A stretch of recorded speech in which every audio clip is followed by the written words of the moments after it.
Hi. Hi. How are you? I'm good. Thanks so much for doing Do you mind this. if I give you a hug? Not at all. I know that might seem strange, but I No. saw your piece on the project and it was incredible. Thank you. So, No, that's very kind. yeah, no, Thank it you. really was. All right. Assalamu alaikum. Salam. Welcome to the project. Shukran. I know you don't want to answer this question, but I'm going to ask it anyway. Are you going to ask me how I am? Yeah, and I don't want you to give me a political answer. I want you to... Will you permit yourself to answer it honestly and candidly? I'd like to think that actually when I've been asked, I've always answered honestly and candidly. I've actually just avoided the question because the answer is I'm deeply sad. Yeah. Yeah. But there are moments where there aren't cameras and where I've just been with families, and it's fair to say that those are very emotional moments. Yeah. Have you had time to be with your family, to Not much. work through that sort of stuff? Not much. But actually, at the moment, my time with them probably wouldn't be quality because I feel such a draw to be focused on doing what's needed for those who have lost loved ones. Too much else feels a bit selfish right now. My family have come to me.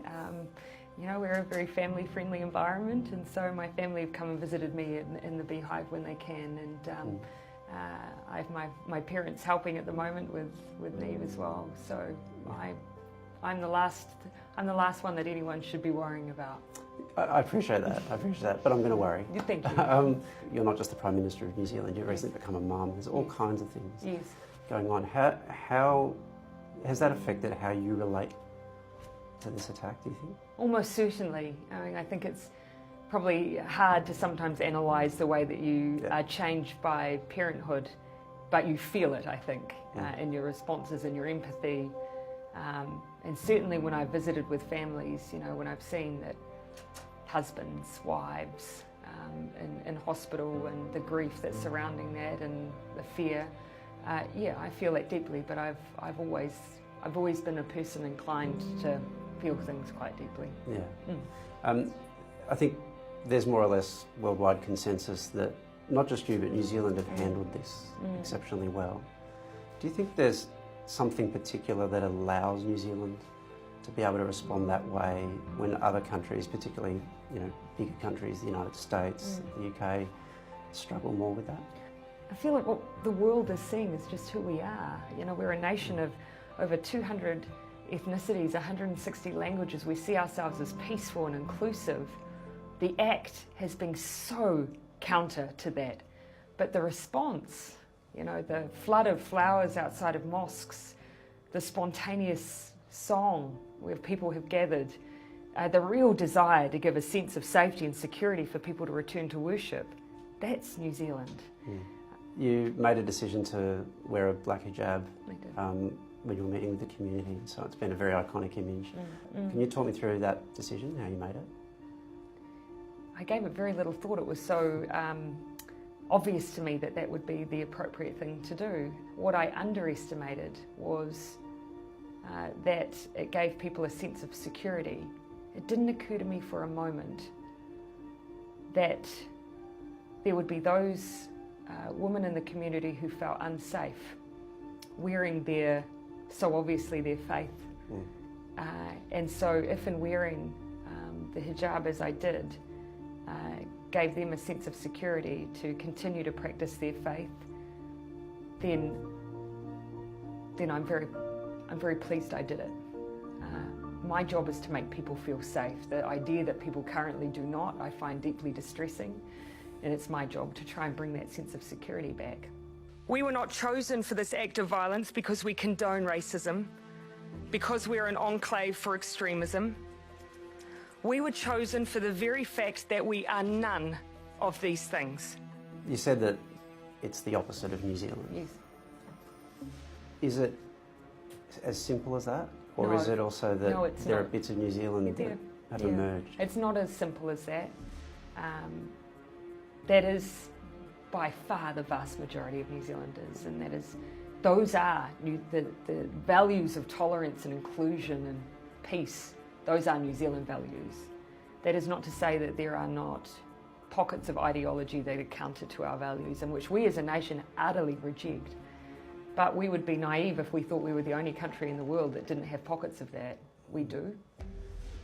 And what you will hear, I think, is even greater resolve to confront that. Yeah. Do you think it's been underestimated just across New Zealand society? It's there, you know, whether or not we've spoken as openly about it as we should have, you know, that's a legitimate question. You'll hear New Zealanders reflect the fact that what happened here was not an act by a New Zealand citizen, but that does not mean that there are not things that we need to address here. We do, yeah. And that's the bigger project. On the perpetrator, yes. Being an Australian, what did you think when you discovered that? You know, that was news that did take some time for me to process that. But again, I think that New Zealanders are reflecting on the fact that it was not one of us, because in part that helps them process what has happened here. But they do not point it out in an attempt to blame. That is not the reason that it's raised. Do you think this is a genuine turning point? Like it's an unusual attack for a lot of the public, because it takes a community that's been framed as perpetrators and turns them into victims. We have to acknowledge that that kind of targeting has happened before. This is not a world first. And so that is why our language is very deliberate. This was a terrorist attack. This was a targeted attack against the Muslim community of New Zealand. And as you've said, it was targeted at a time where they were in a state of reflective, peaceful worship, and that is hugely confronting. But we will keep being deliberate in our language, because the Muslim community here themselves have called this out as an act of violent extremism, and we as a nation reject violent extremism in all its forms. Do you have a message? I think there's a lot of support, there's a lot of sympathy in Australia. You would have seen the Opera House, yes, the vigils. Yes. Do you have something you'd like to say back to Australia? To Australia, I just say thank you. You know, thank you for the solidarity and the support, and we're family. We are absolutely family, and so we've felt that support acutely. And the message I've been sharing with every global leader is our job is to share love and support for our Muslim communities around the world.